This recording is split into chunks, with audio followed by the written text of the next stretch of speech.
Well, a life well lived would be, it seems to me, first of all, to include some element of reflection, critical reflection, on what one believes about fundamental moral questions, about obligations to one's fellow citizens and beyond.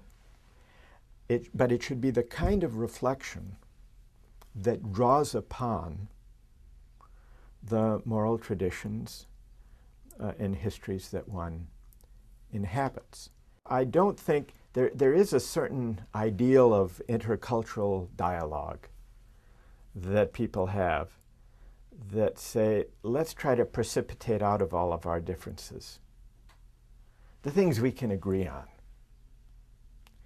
and live by that commonality. I think that's a spurious and thin commonality because it doesn't really connect very deeply with what people care about in the first place. So I think a life well lived is a life of reflection on one's own moral convictions and traditions. And not only reflection in the sense of thinking, but also learning. You know, it's not really possible to have a dialogue across civilizations or cultures unless the participants have some deep, serious understanding of their own traditions. That, I think, is the biggest obstacle now to understand mutual understanding among civilizations and cultures. It's not just that we don't know enough about this other societies, it's that we don't know enough about our own traditions to carry on a serious dialogue with different societies, different cultures, different religious faiths.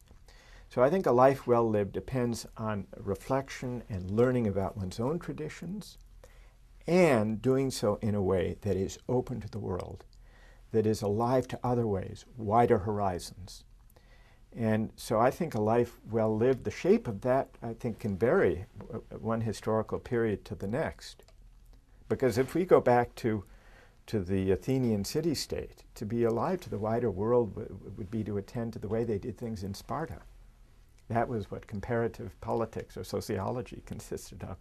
Then today, to reflect seriously on one's own way of life with an openness to wider horizons requires being alive to the world as a whole, to the Confucian tradition and to the Islamic tradition, as well as to Hindu and Christian and Jewish and other traditions and secular Enlightenment traditions.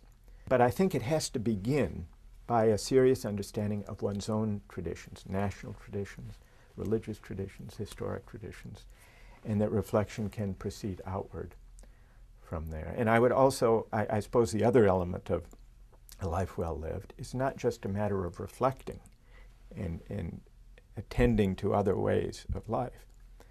It's also, I think, a life of active engagement in what the Greeks called the life of the city. Today we would call the life of the world, actual engagement in participation in civic life, whether it's local or whether it's national or whether it has some global dimension.